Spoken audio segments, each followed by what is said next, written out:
In the annals of Christian theology, few stories resonate as profoundly as the fall of Satan from heaven. This event, shrouded in mystery and layered with profound implications, speaks to the very heart of the cosmic struggle between good and evil. But what drove Satan, originally known as Lucifer, to rebel against his creator? What was the true nature of his ambition that led to his catastrophic fall?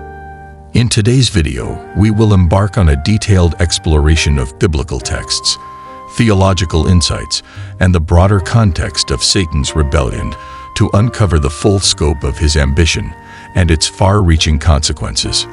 1. Satan's original identity as Lucifer. To grasp the magnitude of Satan's fall, we must first understand his original identity and status in the heavenly realm. Lucifer, a name meaning light bringer or morning star, was not just an ordinary angel. He was among the highest ranking of all created beings. His beauty, wisdom, and power were unparalleled, and he held a position of great responsibility within the divine order. The prophet Ezekiel provides one of the most vivid descriptions of Lucifer before his fall in Ezekiel 28:12-15. You were the seal of perfection, full of wisdom and perfect in beauty. You were in Eden, the garden of God.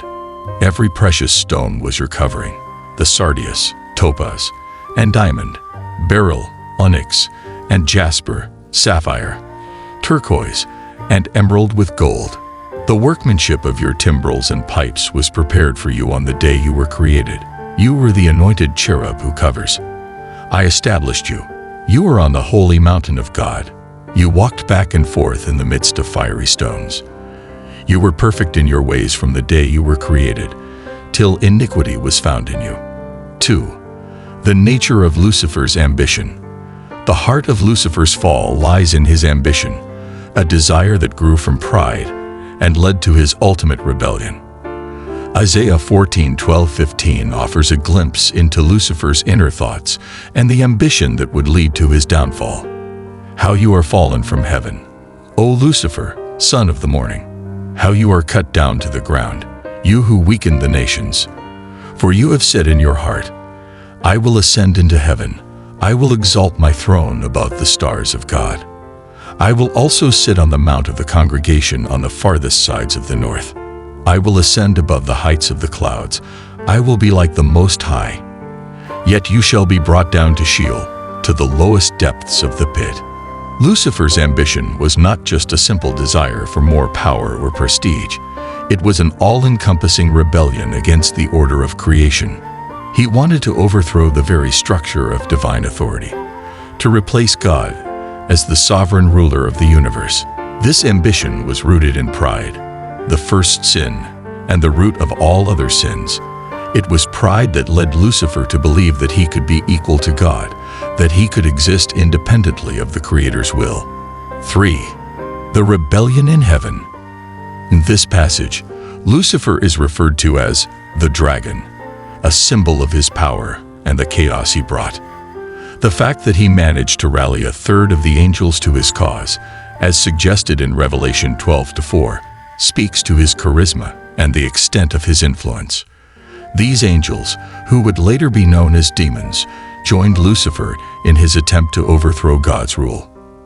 The rebellion led to a cataclysmic war in heaven, with the archangel Michael leading the forces of God against Lucifer and his followers. Despite the intensity of the conflict, Lucifer and his rebellious angels were ultimately defeated. Their failure to overthrow God resulted in their expulsion from heaven. This expulsion was not just a physical relocation, it was a complete severance from the presence of God, a loss of the glory and privileges they once enjoyed. Cast down to the earth, Lucifer, now called Satan, meaning adversary or accuser, and his followers began their campaign to corrupt and destroy God's creation, particularly humanity. 4. The consequences of Satan's fall.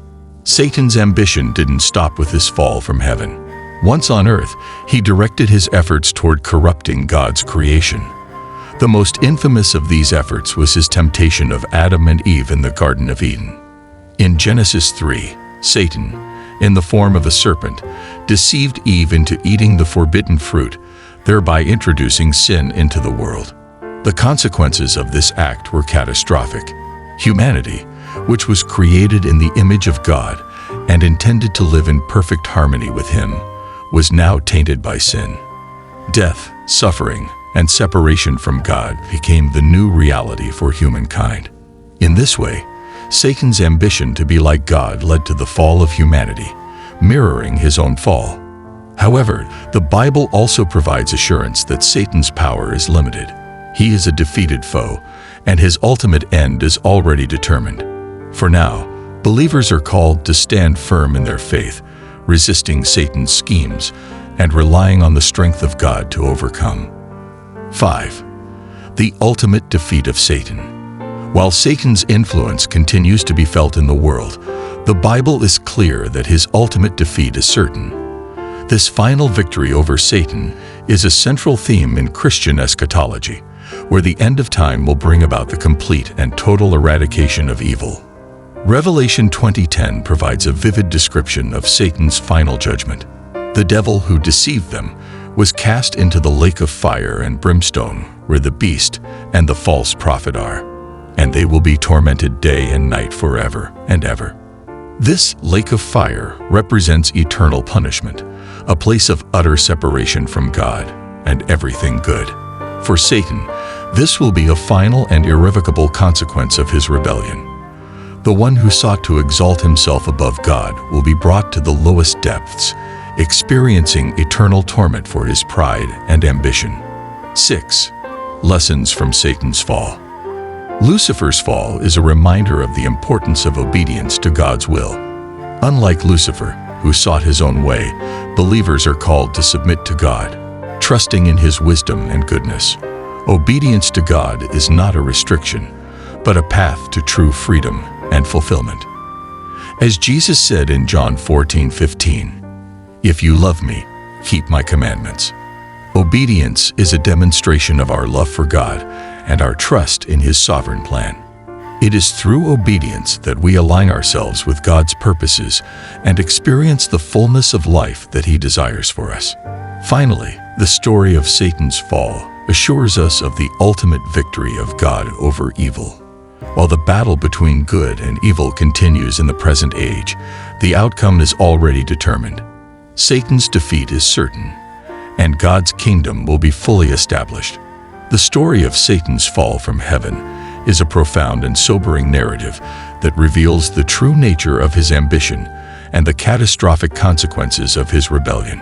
Satan's desire to be like God, to exalt himself above his Creator, led to his downfall and the introduction of sin into the world.